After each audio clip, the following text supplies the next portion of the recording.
விவசாய பெருமக்களை வணங்கி தன்னம்பிக்கை பேச்சாளர் திருப்பதி பேசுகிறேன். இந்த தன்னம்பிக்கையை பற்றி ஒரு சின்ன கதைக்குள்ள நம்ம போயிடலாமா? அந்த ஒரு தன்னம்பிக்கையை பற்றி ஒருவனை பற்றி நான் இப்போ உங்களுக்கு சொல்கிறேன்.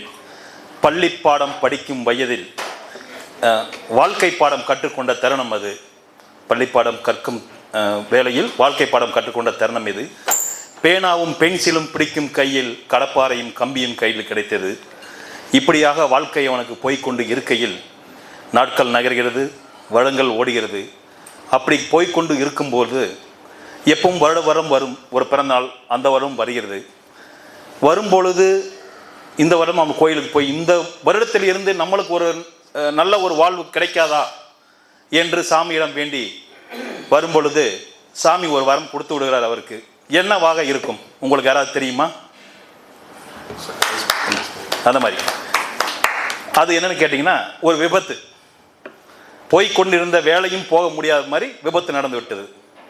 அந்த மாதிரி இருக்கிற சூழ்நிலையில் அவர் என்ன பண்ணார், அதையும் பெருசாக நம்மளுக்குன்னு ஒரு நம்பிக்கை இருக்குது, உழைப்பு இருக்குது, நம்ம வாழ்க்கையில் ஒரு நாள் முன்னுக்கு வருவோம் அப்படின்னு நாட்கள் நகர்ந்து கொண்டு இருக்கும் பொழுது ஒரு 3 மாதம் வீட்டில் தான் இருக்கிறாரு.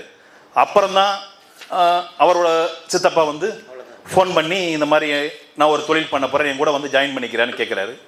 அப்படி நாட்கள் நகர் கொண்டு போகும்போது அவரும் போய் அவர் ஹெல்ப் பண்ணுறாரு.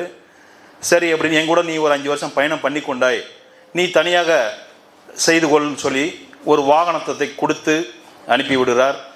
அந்த வாகனத்தை ஒரு கடையாக வைத்து தொடங்கி போய் கொண்டிருக்கும் பொழுது அந்த வாகன பொருளை வச்சு இன்னைக்கு வான் ஊர்தியில் கொண்டு போகிற அளவுக்கு பெரும்பளவு கொண்டு போய் விட்டார்.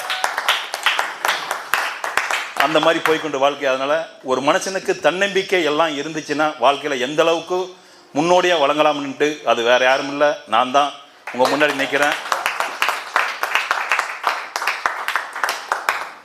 தான் பட்ட கஷ்டங்கள் தனது மகனும் படக்கூடாது என்று நினைத்து தனது மகனை ஒவ்வொரு நிலையிலும் உயர்த்த வேண்டும் என்று கூப்பிட்டு கொண்டு வந்து கொண்டிருக்கிறேன்.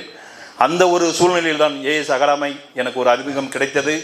அதுக்கு ஏஎஸ் அகாடமிக்கு ஒரு நன்றியை தெரிவித்துக் கொண்டு எனது மகனை நல்ல நிலைக்கு நம்ம தனசேகரன் சார் கொண்டு வருவார் ஒரு நம்பிக்கையுடன் விடைபெறுகிறேன். நன்றி, வணக்கம்.